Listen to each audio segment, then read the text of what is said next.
And we begin tonight at 11 down in Irving, where lawmakers and community activists gathered this evening to continue to call for the ban of wind turbines in Lake Erie. Good evening, I'm Scott Levin. And I'm Mary Alice Demler. It follows the latest push from lawmakers downstate to use the Lake Erie waters to meet the state's green energy needs. 2 on Your Side's Andy Payton was there, and he leads us off with the details.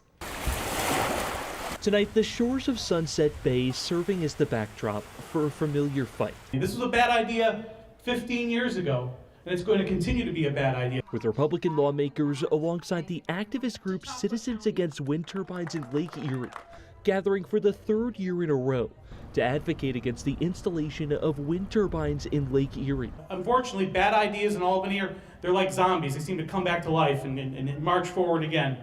That's what happens in Albany. The continued calls come in response to lawmakers downstate continuing to look upstate and to western New York to try and reach Governor Kathy Hochul's goal of making 70% of New York's energy green by 2030, introducing legislation as recently as this past session to pave the way for a pilot program for these turbines. They don't care about us up here.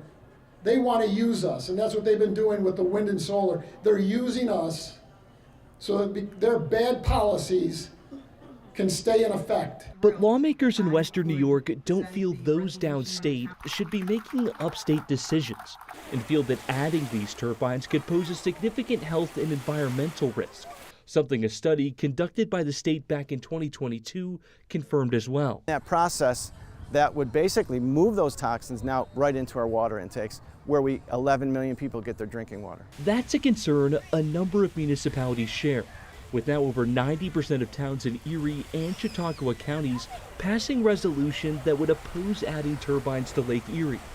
A unified front that Cawtile's VP tells me he feels warrants them a meeting with the governor. When is the last time anybody went to all these municipalities and got this many positive resolutions as a result? So by demonstrating that to her, we're hoping that she sees the gravity of the situation.